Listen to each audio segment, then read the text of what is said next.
Good morning students, कैसे हैं आप सभी। मैं रोहित सर आज आपको हेरिडिटी एंड एवोल्यूशन में कुछ एविडेंसेस बताऊंगा।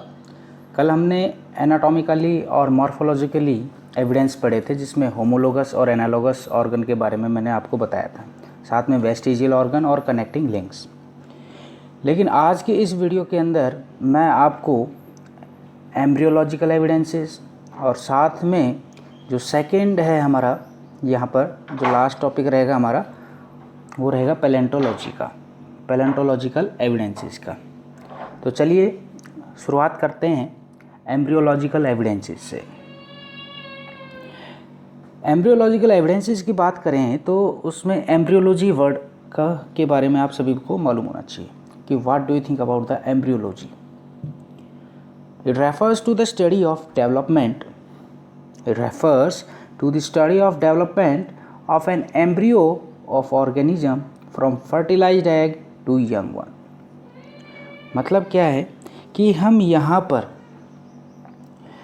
ऑर्गेनिज्म की एम्ब्रियो की डेवलपमेंट की क्या करते हैं, स्टडी करते हैं, फर्टिलाइज एग से लेकर यंग वन तक, तो उसको हम एम्ब्रियोलॉजी कहते हैं। मतलब हम यहाँ पे ऑर्गेनिजम्स के एम्ब्रियो की डेवलपमेंट की स्टडी करते हैं, तो क्या कहेंगे, हम उसको एम्ब्रियोलॉजी कहेंगे। जो पहले के जो एम्ब्रियोज थे, जिसमें जितने भी all the vertebrates, the early embryos of all the vertebrates resemble in shape and structure. मतलब पहले जो एम्ब्रियोज थे वर्टिब्रेट्स के, उनकी शेप और स्ट्रक्चर क्या थी, एक जैसी नज़र आती थी, उनमें कोई भी आपको चेंजेस नज़र नहीं आएगा। मतलब आप ये नहीं बता पाएंगे कि ये ऑर्गेनिज्म किससे बिलोंग करता है। तो रिजेंबलेंस के आधार पे ही जो अर्ली एम्ब्रियोज हैं, जैसे कि फिश के, सैलामेंडर, टॉर्टोइज, चिक, रैबिट एंड मैन, ये इतने क्लोज थे कि आप इनको डिस्टिंग्विश नहीं कर पा सकते। मतलब डिफ़िकल्टी होती थी इनको डिस्टिंग्विश करने में। तो मैं आपको बता देता हूँ कि जो मेन जो करेक्टर्स थे उस समय, जिनके आधार पर हम कहते थे कि भाई ये तो एग्जैक्ट कॉपी है। मैंने लिखा है पहला point, the all multicellular organism show similar early development features. मतलब जितने भी मल्टीसेलुलर ऑर्गेनिजम्स थे, अर्ली डेवलपमेंट फीचर्स क्या थे, इन सभी की सेम थी, एक जैसी थी। जैसे जाइगोट सिंगल सेल्ड है, मोरूला ग्रुप ऑफ सेल्स हो जाता है, ब्लास्टुला में 2 लेयर्ड एम्ब्रियोज बनते हैं, और गैस्ट्रुला में एम्ब्रियो विद 3 जर्म सेल्स। तो आप देखेंगे कि ये चारों चीज़ें, जाइगोट, मोरूला, ब्लास्टुला, गैस्ट्रुला, इनमें आप डिफरेंस नहीं कर सकते किसी भी ऑर्गेनिज्म। सभी वर्टिब्रेट्स के अंदर आपको बिल्कुल सेम नज़र आएगा, तो इसीलिए हम क्या कहते हैं, ये बिलोंग करते हैं कि इनके एंसेस्टर क्या हो सकते हैं, सिंगल हो सकते हैं, एक हो सकते हैं। दूसरी बात ये थी कि एम्ब्रियोनिक स्टेजेस के दौरान सभी के गिल पाउचेस और साथ में टेल प्रेजेंट थे। क्या देखा कि भाई एम्ब्रियोनिक स्टेजेस के दौरान गिल पाउचेस और टेल डिफरेंट ऑर्गेनिजम्स में आपको देखने को मिलेगी। तो ये इंडिकेट क्या करता है, ये करता है कि सारे के सारे जो वर्टिब्रेट्स हैं, उन सभी के एंसेस्टर क्या हैं, कॉमन है। तो इसलिए हम क्या करते हैं, इवोल्यूशन के बारे में बता पाते हैं। तभी तो कह रहे हैं कि एक प्रकार से क्या है, एविडेंस है, जिसके आधार पर हम बता पाते हैं दो ऑर्गेनिजम्स के बीच में रिलेशनशिप। 2 वर्ड है, इंपॉर्टेंट वर्ड है, ऑन्टोजेनी और फाइलोजेनी। कई बार कॉम्पिटिटिव एग्जाम में ये क्वेश्चन पूछे जा चुके हैं, ऑन्टोजेनी क्या होता है, फाइलोजेनी क्या होता है। जब हम एनिमल की केवल लाइफ हिस्ट्री को स्टडी करते हैं तो वो क्या कहलाएगा, ऑन्टोजेनी कहलाएगा। लेकिन अगर हम एनिमल की इवोल्यूशनरी हिस्ट्री को स्टडी करते हैं तो दैट इज फाइलोजेनी कहलाएगी। तो ये आपको ध्यान रखना है और याद रखना है इस चीज़ को। अब आते हैं नेक्स्ट एविडेंसेस की तरफ, जिसका नाम है पैलेंटोलॉजिकल एविडेंस। तो पैलेंटोलॉजी क्या होता है, it is the study of fossils की स्टडी करना ही क्या कहलाता है, पैलेंटोलॉजी कहलाता है। It is a branch of science in which we can study of different type of fossils. Fossils को हिंदी में बच्चों हम जीवाश्मीय ईंधन कहते हैं। अगर हम कहें जीवाश्म कहते हैं, क्योंकि इनको अगर हम डिफाइन करें तो कैसे करेंगे, they are the preserve remains और impressions of the dead animals and plants that lived in the remote past. मतलब हजारों सालों पहले जो जीव जंतु रहते थे, पेड़ पौधे थे, जीव जंतु थे, वो कंप्लीट डिकम्पोज नहीं हो पाए। मतलब उनका वास्ता कट गया किससे? ऑक्सीजन से कट गया, जिस वजह अगर ऑक्सीजन की प्रेजेंस में ऐसा होता तो वो सॉइल की फॉर्म में कन्वर्ट हो सकते थे, डिकम्पोज हो सकते थे कम्प्लीटली। लेकिन लेयर बाय लेयर मिट्टी की परतें चढ़ने स्टार्ट हुई और जिसकी वजह से ये ऑर्गेनिज्म कंप्लीट डिकम्पोज नहीं हो पाए और किस में कन्वर्ट हो गए?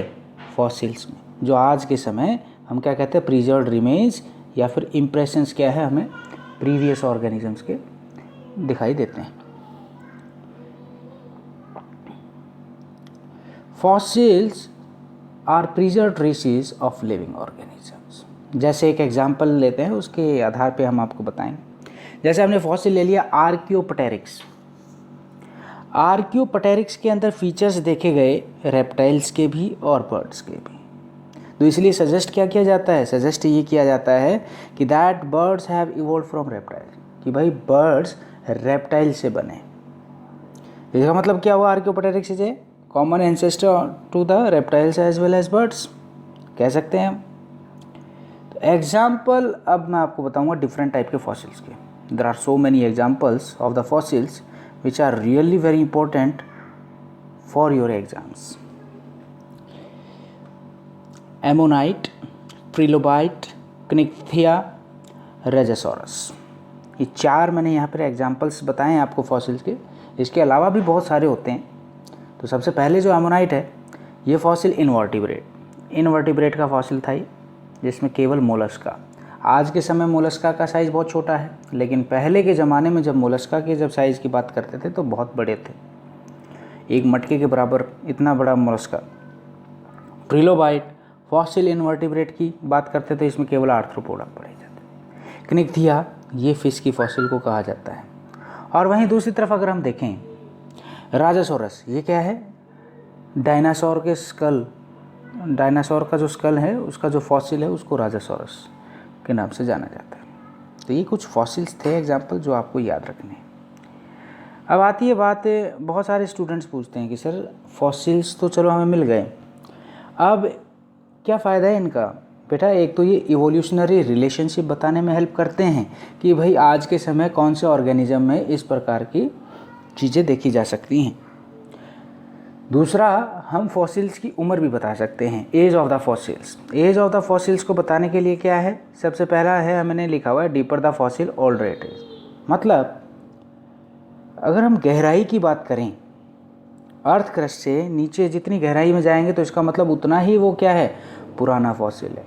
और जितनी ऊपर मिलेगा वो क्या है? रिसेंट, मतलब ताज़ा फॉसिल है, वो नया फॉसिल है। तो इसके आधार पर हम बता सकते हैं कि कौन सा फॉसिल पुराना है और कौन सा नया है। और वही दूसरी तरफ देखें, दूसरी तरफ मैं आपको बताता हुआ चलूँ कि हम क्या करते हैं? डिटेक्ट करते हैं, detect the ratio of the differences of the same element in the fossil material. मतलब हम फॉसिल के अंदर एक ही एलिमेंट की रेशियो को चेक करके क्या बता सकते हैं कि कौन सा फॉसिल्स कितना पुराना है, उसकी एज बता सकते हैं। रेडियो कार्बन डेटिंग के आधार पे हम डेट बताते हैं, या फिर C14 कह लीजिए इसको। इसमें हम क्या करते हैं? फॉसिल्स के अंदर नंबर ऑफ कार्बन 14 एटम्स को क्या करते हैं? कैलकुलेट करते हैं। और ये क्या बताती है? फिर फॉसिल्स की एज बताती है, जिसकी सहायता से हम फॉसिल की एज बता पाते हैं कि उनकी एज कितनी होगी। क्या पता लगाते हैं? कि किसी भी फॉसिल्स में कार्बन 14 एटम्स की नंबरों की संख्या के आधार पर हम फॉसिल्स की उम्र बताते हैं। तो बच्चों, शुरू से लेकर लास्ट तक आपने मेरी वीडियो को देखा, आपको बहुत बहुत धन्यवाद। जाते हुए मैं 2 क्वेश्चंस आपको देता हुआ जा रहा हूँ। पहला क्वेश्चन ये है कि आपको ये बताना है कि fossils, why we preserve fossils, हमें फॉसिल्स को प्रिजर्व क्यों रखना चाहिए। एक लाइन का आंसर है, कमेंट बॉक्स में ज़रूर डालें। आपका दिन शुभ हो, मंगलमय हो। दुआ करूंगा इस बीमारी से बचे रहें। बीमारी बहुत ही ख़तरनाक है, इसका कोई इलाज नहीं है, अभी ट्रायल्स चल रहे हैं, लेकिन जितना हो सके अपने घर में ही रहें, बाहर ना निकलें। आप स्वस्थ रहेंगे तभी पढ़ पाएंगे और अच्छा स्कोर कर पाएंगे। तो आप लोगों से फिर मुलाकात होगी बच्चों। जय हिंद, जय भारत।